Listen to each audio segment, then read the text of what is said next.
So the second sentence in the Bhashya for the first mantra, Devanam Dyotanavatam Indradinam Prathamaha Gunaihi Pradhanassan Prathamaha Agreva Sambabhuva Abhivyaktaha Samyak Swatantriyena Iti Abhiprayah Na tatha Yatha Dharma Dharmavashat Samsarinah Anye Jayante. Yeah, this is fun.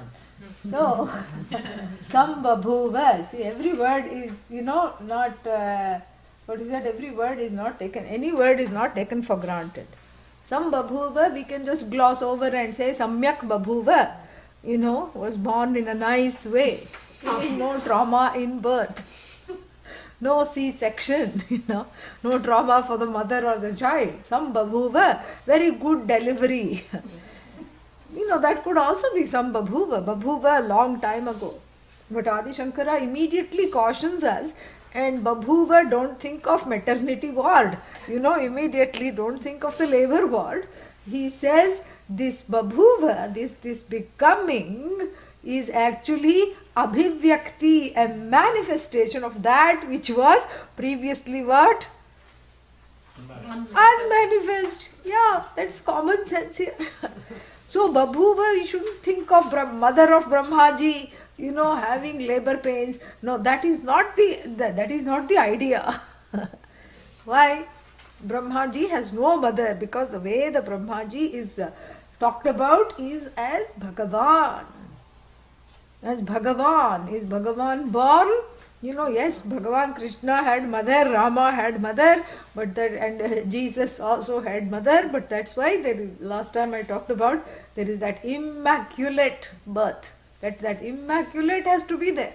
Otherwise it is not Bhagavan, because that means that it is again, the finite, everything becomes finite. And granted that whenever Bhagavan walks the earth, the body is finite, definitely, because the body is a product of what? Prakriti. Karma. Yes, Prakriti, yes, but karma. And that karma always is finite. No matter how much karma you do, it's always limited, because it is based on the karta. So so it's based on kartritvam and karta. And the karta, the resources are finite, the hard work you can put is finite, and so the body always is finite. Whether it's based on the person's own karma, or it's based on the prayers of everyone, which is how Bhagavan, when Bhagavan walks on the earth, that is how that magic body is based on, other people's prayer. And what are they saying?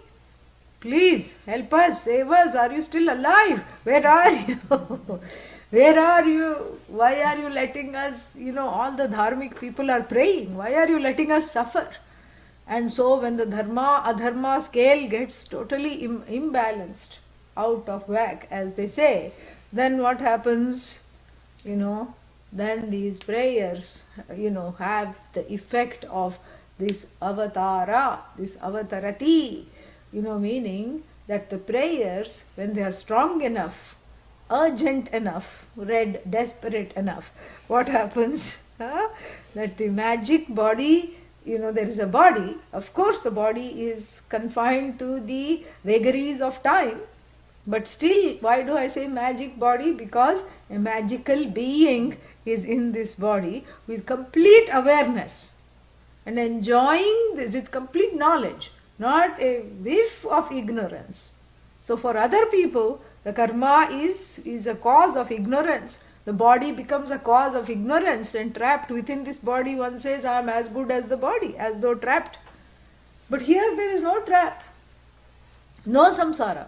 So with full awareness of himself, herself, itself, and its full awareness of everything else, full knowledge, this person is born as though in a body, and then goes through the play.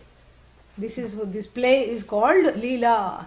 Goes through the play of being small, being helpless, getting into trouble. Krishna got into so much trouble, lots of trouble.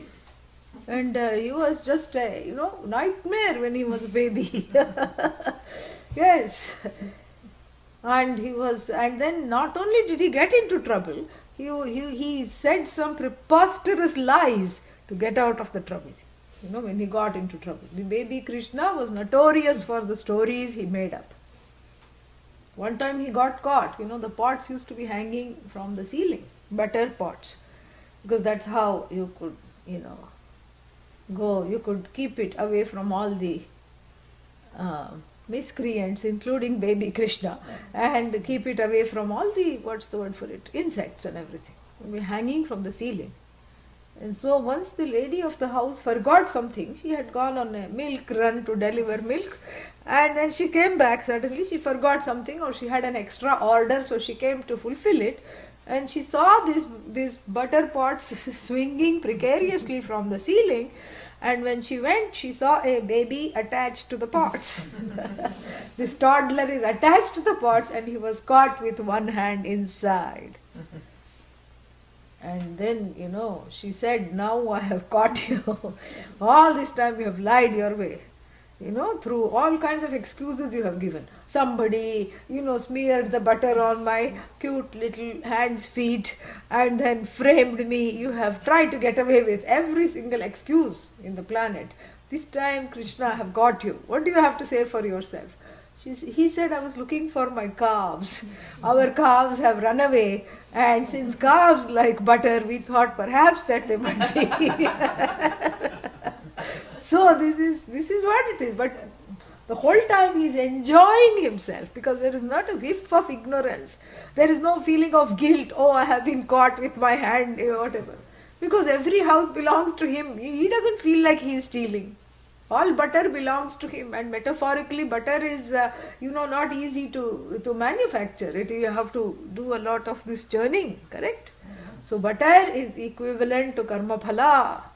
So he is the stealer, Navanita Choraha, stealer of karma phala, meaning giving you moksha, giving you preparedness for this knowledge. So it's a good thing that he is stealing the butter. Even metaphorically we can explain. So this is what is called Sambhabhuva. So regardless of whether Bhagavan is, is manifest in a human form or just manifest in the Jagat as Bhagavan, this is still Sambhabhuva. And that's why we should not think of who was Brahmaji's mother, etc. Because here Adi Shankara immediately replaces the word Babhuva with Bhavati, with Abhivyakti. And so there is no bhavati, there is no becoming or coming to being of something that was not there. Because otherwise it would be very precarious for our study to start thinking that there was no Bhagavan. And then what happened?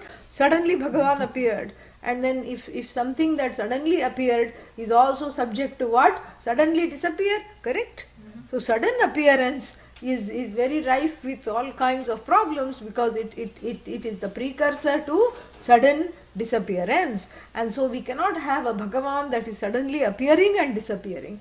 So regardless of what the Upanishad says, we have to, even though it may use a verb to be in the past perfect sense, we have to slightly change it, because every srishti, even the creation, is not creation. It is a manifestation. That which was de-manifest before is manifest now, it is going to be de-manifest later, and with that we don't have a problem. Because the unmanifest Bhagavan is who? You. That is who it is. It is Satchidananda, it is Satyam Jnanam Anantam Brahma. So with the Jagat is the Abhivyakti of both the Jagat and the Jagat Karta, because the Kartritvam is what? The Kartritvam and the Palayitvam Vishwasya Karta. Vishvasya Gopta or Bhuvanasya Gopta. Gopta means the one who takes care of this universe. Those are statuses that are connected with this Abhivyakti. We should not forget that. It's a status that Bhagavan assumes the Kartritvam, and that's a status.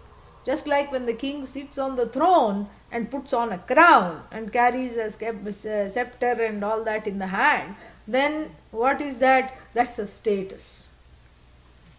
And if somebody, takes off the crown, no longer is the king, that status has come to rest. So that is basically how we have to see it. So he immediately says, Sambhabhuva abhivyaktaha. So he converts that for a reason. And then he says, Samyak here should not mean a good delivery. Samyak here means what? Swatantriyena, meaning without needing mother, father. Yeah.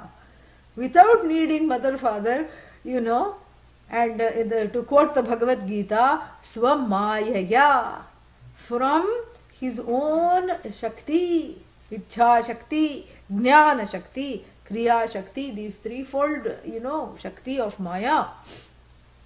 And, the threefold ways in which we can understand Maya, these three Shaktis come together. And, Swamaya, Mayam Avashtabhya. The word used in the Gita is Avashtabhya, meaning bringing my Maya under my own control. Because everyone else is under the control of Maya. What about Bhagavan? If Bhagavan also became, a puppet and Maya is the puppeteer, then we will all be in severe trouble. Correct? Yeah. Then that Bhagavan also becomes a puppet. I thought I was a puppet of Maya, and then dancing right next to me is Bhagavan, Nataraja, So the thought itself is very troubling. That's why he is in that weird position, dance position. Because he's got strings attached. No string attached. Swatantriyena, Swamayaya. And the Shvetashvatara Upanishad puts it even more elegantly. Mayantu prakritim vidyat, Mayinam tu Maheshwaram. So think of Maya as Prakriti, as the material with which this magical creation is brought into manifestation. It's the raw material in the form of knowledge, desire, ability to create, etc., ability to sustain. So this is the magical creation, the raw material for this magic. Like the bunny and the hat, that is what it is, yeah. But Mayinam, the magician, because you can't just have the bunny and hat sitting on a shelf, right? Somebody has to say abracadabra and pull it out. And that magician, Mayin, yesterday we talked about Ini, this is what it is, Mayin. Mayinam tu Maheshwaram. This Maheshwara is the Mayin. Where is Maheshwara? Next door. So, Maheshwara is the Mayin, is the one who is in charge of Maya. Maya asya stiti. The one who holds this Maya, who does not come under her spell, and she is, she has a, even though the spelling of Maya is easy, the spell is not easy. Yeah. And they say that, some people have brought out so many vyutpattis of Maya. Vyutpattis means, what is that? Derivation of words. Ya ma bhoot, sa Maya, that which should not be there. This is Maya. Like that they say. So many other interesting, derivations are there. So then this Mayin is the one who wields that invisible magic wand, and then has to touch the top of the hat. The hat is of course inverted, so touches the bottom of the hat. I don't know why they call it top hat. Anyway, touches the bottom of the top hat, and then out skips a bunny. And sometimes what will happen? Bunny means Jagat. So very funny. And so sometimes what happens, then the magician, let's say, is having early stage dementia. Just imagine. And then what will happen? The magician has forgot whether inside he has put scarves. Sometimes a string of scarves will come out in different rainbow colors. This is in India, okay? I don't know what happens here. I have not been. So when I was as a child, I have seen. So scarf will come. This is roadside magic. Scarf will come out, and that scarf is tied to another scarf in all these rainbow colors. And the children are watching open mouths because we don't know how this happened. Suddenly he just puts his hand. Supposing the magician is having early stage dementia, should have stopped practicing, but is not able to, has control issues and not able to give it over to the son or whatever. And so he is putting his hand, and instead of rabbit, scarf comes out. And if he himself looks surprised, oh, this was supposed to be bunny rabbit, what happened? Then the magic doesn't work, correct? Yeah. The magic works because the magician should never be surprised. Yeah, whether it's an elephant or a scarf, whatever comes out, that magician should be in a place of control, and nothing should surprise this fellow, correct? Then only the magic works. And that's why Ishvara is not surprised by anything. Yeah. You tell Ishvara, I'm going to clone you. He says, okay, no problem, because cloning technology is developing every day. We started with Dolly. Who is Dolly? Sheep. The sheep. We started with Dolly, and before that we cloned a trolley, and from trolley to Dolly, and then Dolly to Molly. Molly means human being. And, and from Molly, what shall we call Bhagavan? Ali, because all knowledge, Bhagavan is all. And so from Molly to Ali, it's just a question of time. Bhagavan, we are going to clone you. What will Bhagavan say? Bhagavan will not be surprised, because that power to clone is also Bhagavan only. That power to clone is given. I have always wondered, What have I wondered? that these cloned beings, what kind of a karma they must be having, this cloned jiva, Last life, copycat, that's all. Never excelled in their own thing, always copying other people's thing. That's why Bhagavan, found a way for them also, their karma to also have expression. That's all we have to say.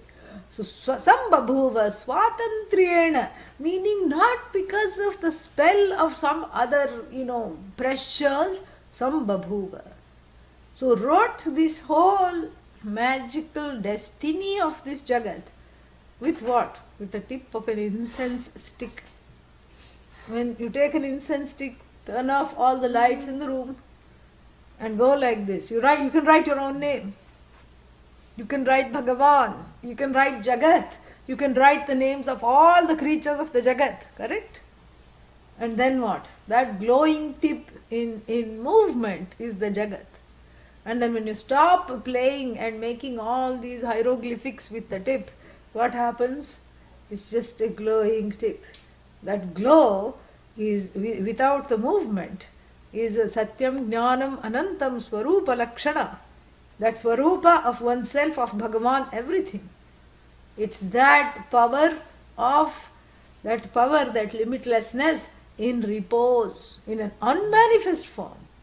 When it is going like this, the manifest form, and Bhagavan carves out a place for himself also, in this. And what makes the creation, Sarvam Asrijata, and then Sarvam Abhavat. Asrijat creates, Abhavat becomes. Anupravishat enters every aspect of the creation. There is no aspect where there is, wherever there is creation, there is Bhagavan. Wherever there is Mithya, Satyam is, right there. And so Swatantriyena, meaning by the power of his own Maya. Maya is as though Shakti of Bhagavan, not a parallel reality. So by the power of his own Maya, Babhuva, Sambabhuva. And then Adi Shankara makes a difference, not unlike the rest of the people, he says. Not unlike the rest of the people who always have birth stories. You ask somebody, where were you born? Oh, actually I was supposed to be born in the hospital, but my mother had me in the auto rickshaw while going to the hospital because I could not wait. And sometimes babies are born, 35, 1,000 feet above in the plane. Yeah, you cannot, because the premature birth, you don't know. And then everybody has a birth story. I was born with the, what is that? The cord wrapped around the neck, And then I was born, but it was very difficult. I had to be cut open, C-section.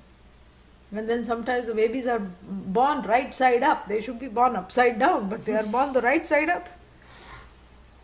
And then I met somebody who had marks all over here, very deep marks. I said, what is that? Oh, they had to use forceps and pull me out. These are all very, horrible birth stories. Why? Why do these birth stories exist? Because that baby's karma starts at inception, at conception itself, not just the parents' karma to have this child. Who never outgrew the terrible two. Sometimes that kind of, so we wonder if it is parents' karma or children's karma. The answer is both. It is the karma of the parents to have that particular offspring in that particular Namarupa. And it's the karma of the child to be born to that particular parentage. Both ways it goes. It's not a one-way traffic.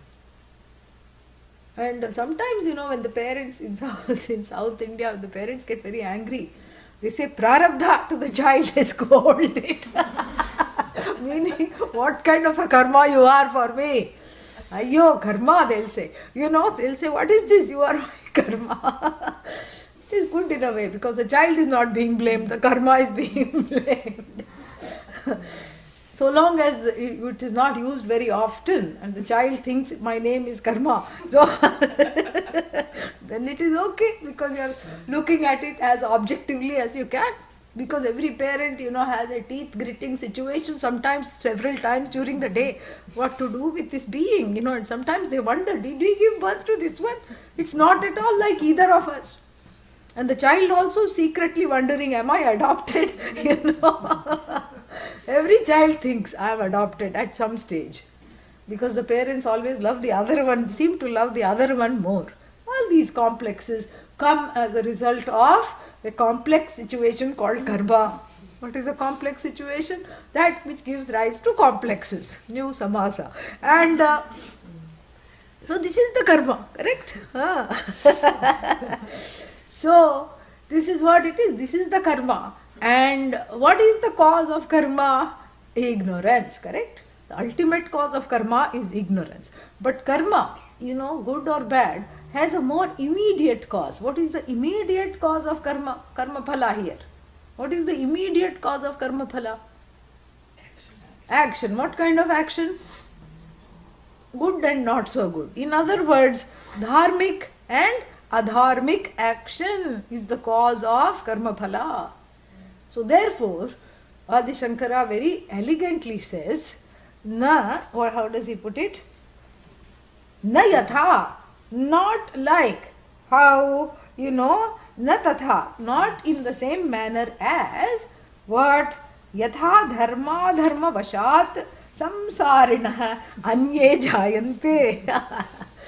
So anye samsarinah, the other samsarins. Who are these samsarins? The children of Lord Brahma ji, of course, the children of Bhagavan. In other words, all these jivas clamoring to manifest in some cycle of the creation or the other.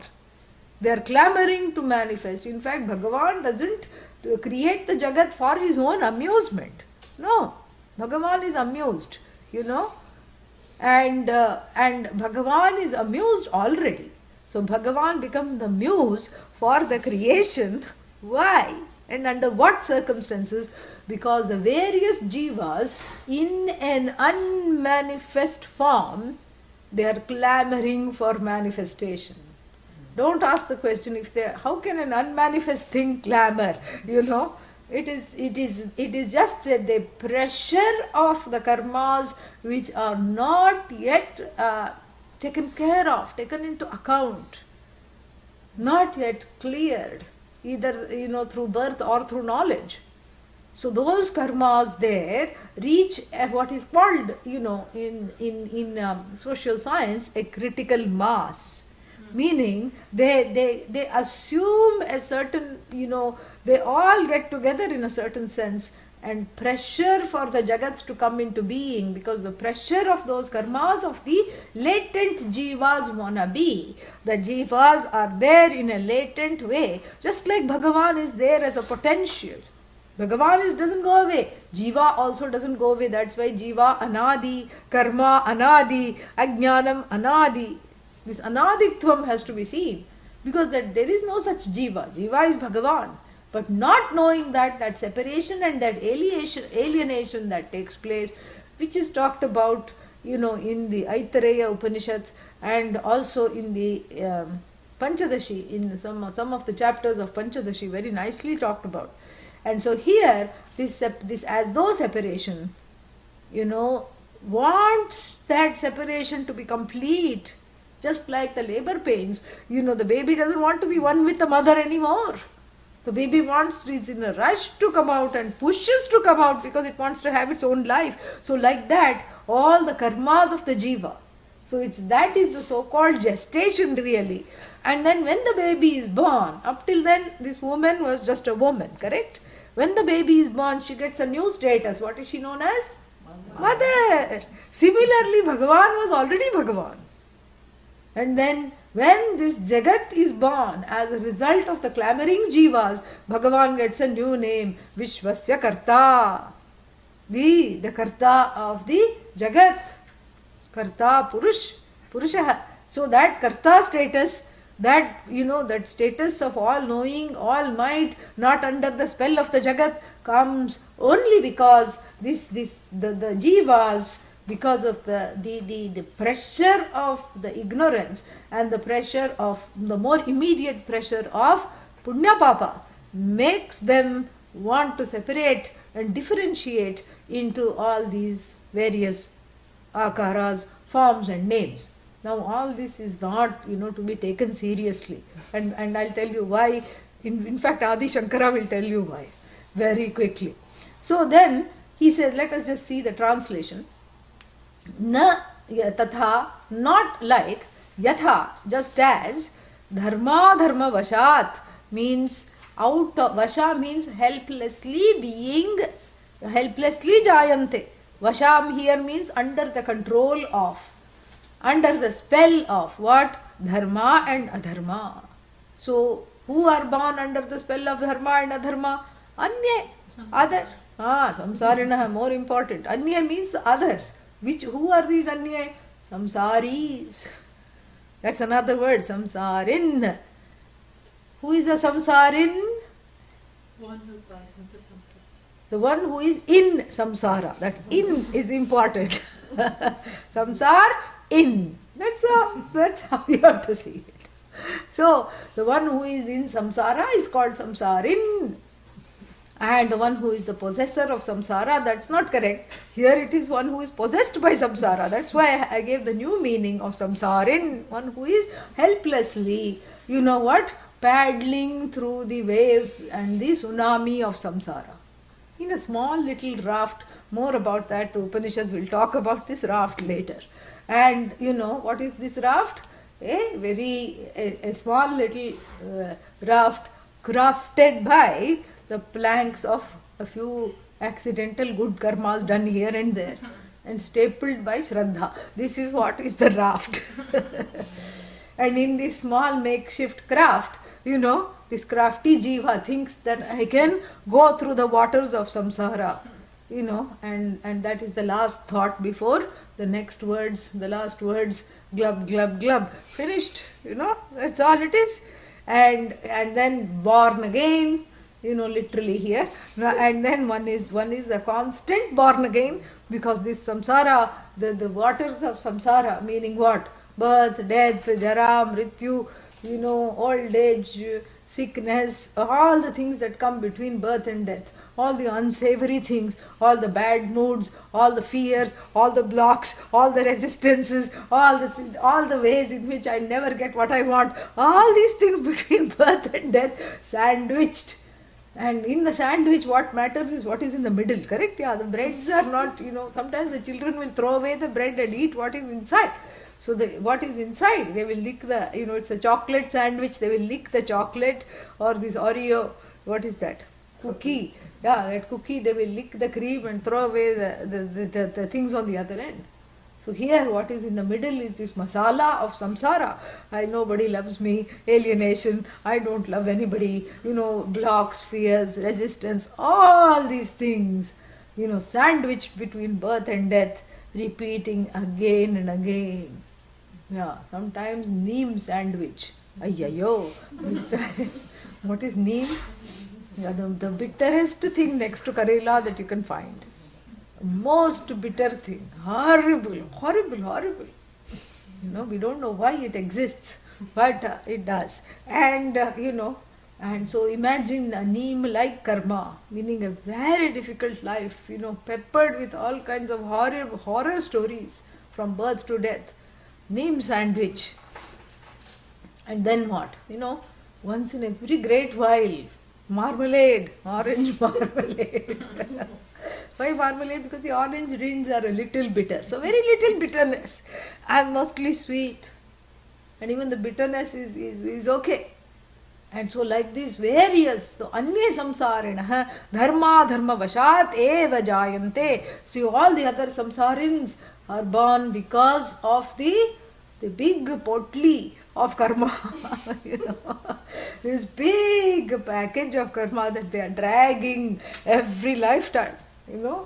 Karma is a drag, that's why, because you have to carry these suitcases all the time, you have to keep carrying and carrying, and you have no say over what's inside, you have no say over when it's going to open, because the combination is with Chitragupta, it's not with you. Suitcase has combination, secret combination lock, and don't think if I just put 000 that will, Chitragupta is like TSA. Because you think you have locked the suitcase, but they have master key. You think you have a combination and you remember somebody's birthday that is close to you, and then you make that into combination. But even though you lock it, TSA unlocks it. What is TSA stand for? Transportation security. No. Not Transportation Security Administration. How boring. They saw all. That's what TSA means. There's nothing that they haven't seen. And so Chitragupta is like that. Everyone's karma he knows, which is locked up, which is there. Everything. You think you have locked it up. No. Only he has the combination. You don't even have a pseudo key. All that works is the master key. And that master key is given to Chitragupta, for safekeeping by Brahmaji here. And so everyone is born out of, that's why the wailing babies in the nursery of every, maternity ward, they are all born, they all have their birth stories. In fact, every birth story is a rebirth story, and then they are keeping on being born and born and born again and again and again. Karma vashat, dharma vashat, because helplessly out of the residual punya papa. How did all these big residues accumulate? How? Well, we have an explanation for that also. Don't worry.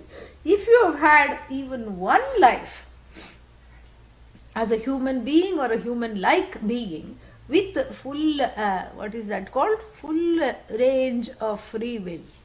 Total free will. Then what do you have? Endless lifetimes of miserable samsara. Yeah. Permanently samsar in means permanently in samsara. As long as the ignorance is not gone. So basically this whole rubric, this entire package that I have explained, that is explained here by Adi Shankara. What is the package? Dharma and adharma. leading to what? Punya and papa. Before dharma and adharma, what is that? You have to say ajnanam. Ajnanam, and then what is that? Kama, all kinds of nonsensical desires. And then the nonsensical desires lead to nonsensical actions. And the nonsensical actions lead to undesirable effects. Nobody wants undesirable effects. People only want desirable effects. But you don't have control. Unfortunately, you don't have control. You think you're getting something desirable by taking certain steps, but that may not be the case. Because there are so many variables that you have no say over. Especially if those variables are people, You don't know how they're going to behave. Especially if it involves people, you don't know how they're going to behave in any given situation. Even animals are more predictable. Even though we say unpredictable animals, that unpredictability is within Ishvara's predictability. If you go and pull the tail of the dog, it will turn around and bite. That is predictable. Or if you do himsa in some way, it will turn around and show you it is protecting itself. That is within the thing. It will scratch, it will bite, it will hiss, it will make some noise. And have you seen the crab walk at the beach? It will go this way. It wants to actually go straight, but it will go this way. And then it will suddenly go that way. Then suddenly it will go back. And then when you're not looking, it will come right in front. And then you say, oh, it bit me, it is unpredictable. It is very predictable. That's how it moves. That's how it moves. Why are you blaming it? But you put a human being in the mix. Ayayyo, finished. Yeah. Gone, because you cannot. The human being invested with this thing called free will, this dangerous.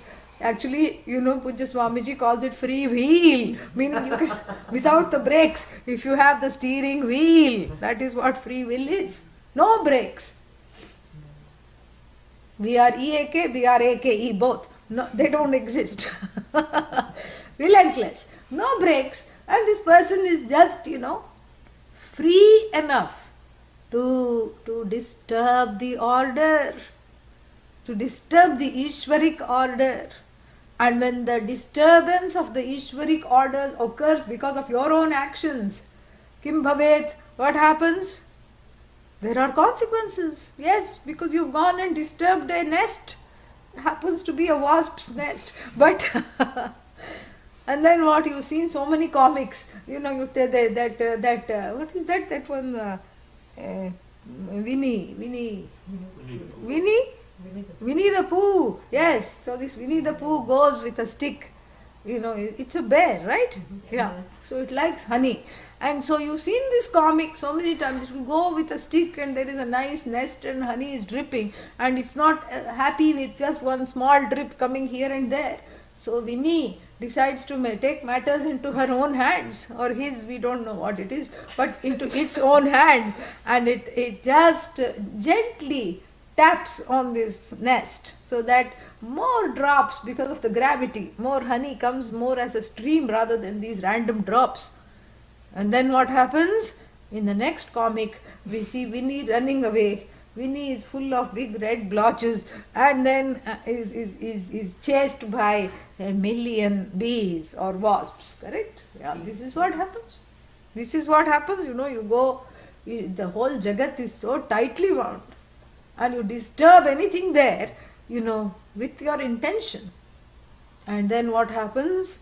The full unleashing of whatever is wrong, and the fruits of the actions are unleashed in the form of these following bees.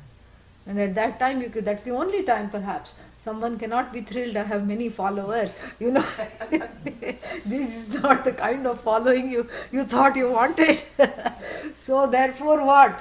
Anya samsarinaha dharma vashat jayante punah, again and again jayante, it is there. And not Brahmaji. This is why it is called samyak babhuva, sambabhuva. And then this whole thing, what is the veracity of this whole structure of this karma model? Karma is a model, just like any other model in any science, in any branch of science like physics. It's a working model, and the model is only has relevance within a certain framework, that is when it has relevance. When you transcend that framework, the model is no longer relevant. Because the relevance of the model of karma is so long as ignorance is under operation. And so for the person who is ignorant of her own nature, we have to give all these, you have to create this very ironclad model of, if you have to be dharmic. If you are not dharmic, what will happen? Kim bhavet? You will have the kinds of followers you don't want. And then what? So therefore you have to do karma, because you are already doing karma. You are not able to not do karma. So do karma. And then you have to be dharmic. And then because of this dharmic action, you will get good karma. You will get good karma phala. And the good karma phala will lead you to various lokas. And those lokas you enjoy for a brief period of time. A few concerts, Oh, that's how Rambha looks like. Very nice, And then you come back. Correct? Yeah, you're not even finished taking inventory of Rambha's jewelry on the stage. And then you are back here. And so why? Because the karma ran out just before the dance concert began. That's all. She just came and stood on the stage, and then you are suddenly a wailing baby, in a war zone. And this is the modern Kurukshetra, Suddenly you are a Syrian baby, and then this is what happens, and why? And or Crimea, you can take so many things, and you can see that there is all these ways in which this karma model works, and the karma model is tied into ignorance. So when the self-ignorance is not in operation, what happens to the karma model? It disintegrates, because you have already transcended the model. You have transcended the framework of the model. So therefore, it disintegrates. And what is there? There is no karma, there is no dharma or adharma, as was evidenced by Nachiketa's question. What did Nachiketa say? Anyatra dharmat, anyatra adharmat. Tell me something which is beyond these dyads of good and bad, karma and karma phala, dharma and adharma, past and future, past, present, future. Tell me which is beyond all these categories. And that beyond the categories is what this knowledge is all about. And so therefore, in fact, the first portion of the Veda deals with the karma model and keeps one in a perpetual adherence of dharma. That is its intention. Why? To prepare one for this knowledge. Because to prepare, if you take the 4 purusharthas, what are the purusharthas? The general human pursuits. What are they? Artha, Kama and Moksha. So what comes first? Dharma is a purushartha. Purushartha means sarvaihi purushaihi kim arthyate. That which is wanted by all beings. Even if you say, I want to cross out dharma, I only want arthakama. Dharma, I'll cross out moksha, I'll cross out. I only want arthakama. Really speaking, you want dharma. No, but I'm not particularly interested in being a dharmic person. Okay, granted. If somebody says that, you can say, yes, that's evident, from your actions that you are not interested in being a dharmic person. It is very evident. But you want other people to be dharmic to you? Yes or no? That is why it is the first purushartha.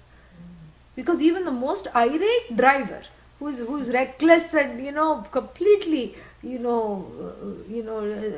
does not mind the signs. The road signs are not minded by this fellow at all. It says 65, he is normally going 85 and gets very outraged when he is caught. This kind of a fellow, who always cuts through other people's rights, tramples on other people's driving privileges, always claims right of way. One day if somebody cuts across, his car, what will happen? He will be in a road rage. Why rage? How can they do this to me? Don't they know the law? You also know the law, right? Yeah, but it doesn't apply to me, So even the one who thinks it doesn't apply to me, what happens? Gets outraged when his perceived rights are violated. That's why even if you steal something from a chore, who is a chore? Thief. A thief, yes. So from a habitual, person who is given to thievery, you steal from such a person, and that person will be outraged. And we see stories like this, dumb criminal section, of the news. And what do these dumb criminals do? The dumb criminal, I'll give you one example, called 911. This fellow called 911. And the officers rushed over to the spot where he was. He says, my property has been stolen. What has your car was stolen? No. Your wallet was stolen? No. What was stolen? A bag of heroin was stolen. Yes. And what were you doing with the heroin? I was dealing it, of course. And before I could collect the money, some fellow grabbed the whole bag and ran. This fellow was so irate that he called 911 on himself, basically. So that shows that dharma is the first purushartha. I want other people to be dharmic to me. I want dharma in my life. Albeit indirectly, but I want it. So that dharma, if you don't follow, what will happen is also, listed in the first portion of the Veda very nicely. And then when you become a dharmic person, first by pressure to just do the right thing, you have to do it deliberately. Because the pressure is usually to do the wrong thing. So you bring back and concentrate on doing the right thing at all times. And then what? And then you do the right thing based on what is commonly good, commonly correct. What is that called? Common dharma is called? This is an uncommon moment. What is common dharma called? Samanya. Very good. Yes, Samanya dharma. Okay? And then Samanya means regardless, that which transcends time and place. Samanya dharma. And then there is what other kind of dharma? Vishesha dharma. Time specific, place specific. It's not, legal matter, right or wrong. It's not so much right or wrong as what is appropriate and inappropriate for that particular time and place. And then finally we have Swadharma. What is Swadharma? What I am supposed to do based on my own station and role in life. What is my role in life? That sometimes takes several lifetimes to figure out, but nonetheless. So this is dharma. So dharma includes all these three dimensions of it. And all these three dimensions are discussed in the first portion of the Veda, by which one gets the adhikaritvam, the qualifications to qualify to ask the questions like Nachiketa did and like Shaunaka here in this Upanishad is going to do. And what is that question? That question is, what is the nature of the person who is following this dharma? What is this? Is this all there is to it? What makes the world tick? Who is Bhagavan? Who am I? Those kinds of questions we have to make the space by following this model of karma and dharma. But for the one who is gained this knowledge, neither karma nor dharma has any purpose at all. So the rubric of karma dharma, this framework, is based on self-ignorance. That is what the framework is tied into. And so therefore, you will not find the discussion of dharma, karma, punarjanma, all this rebirth, etc. in the second portion of the Upanishad. And the very model that was set up very, very elaborately is taken down systematically in the Upanishad. This is one more paradox of Vedanta, that all my life I said dharma, dharma, dharma, karma, karma, karma, karma, karma. And then what? Neither karma nor korma. This is what it is. So this is the growth of the individual. And so the second portion of the Veda, which is known as the Upanishad, does not discuss this at all. Because this model is falsified.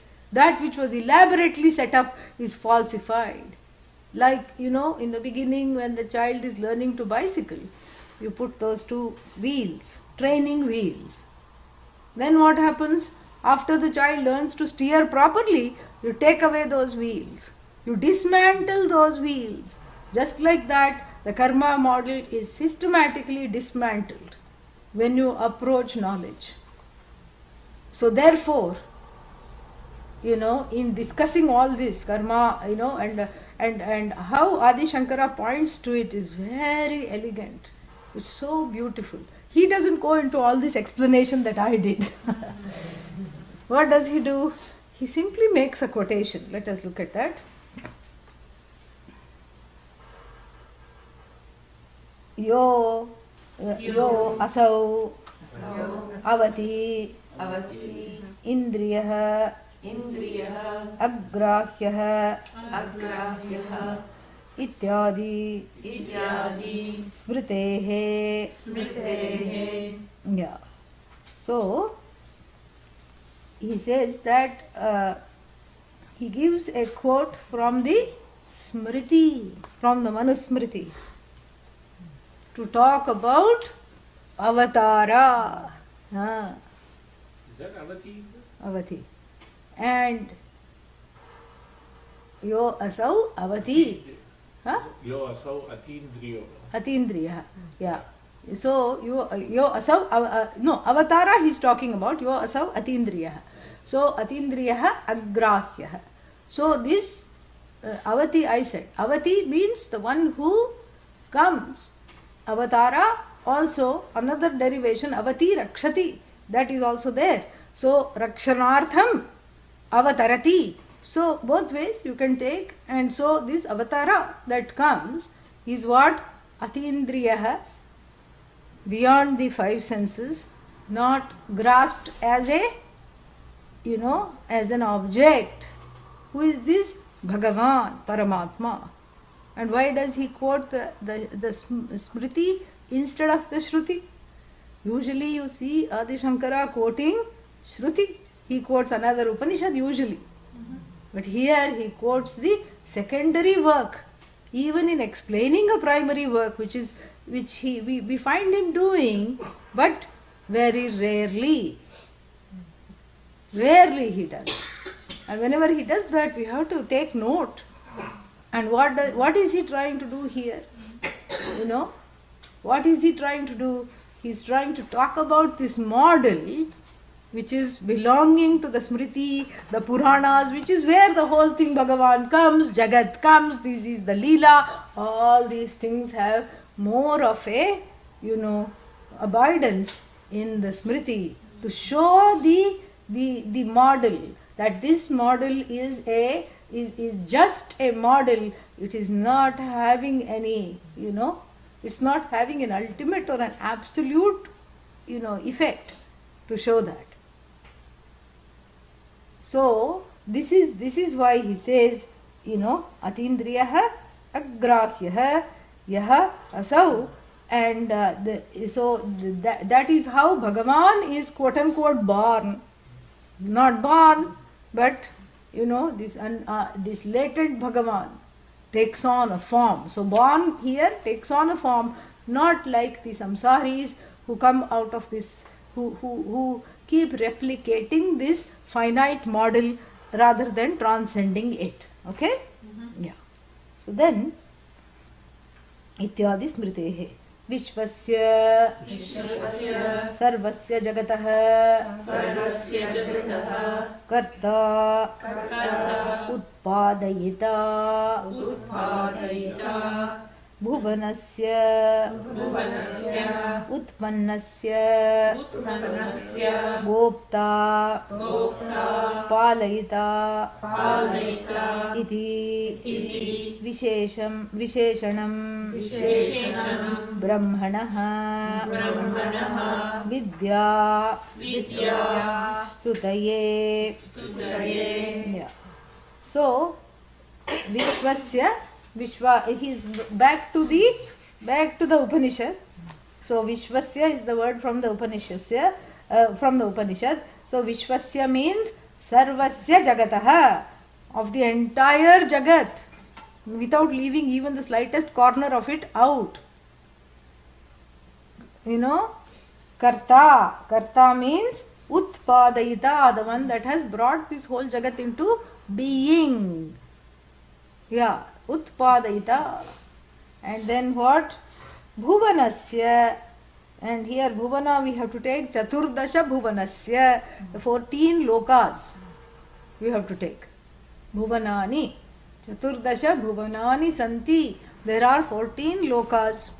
We discussed that last time, 7 up, 7 down.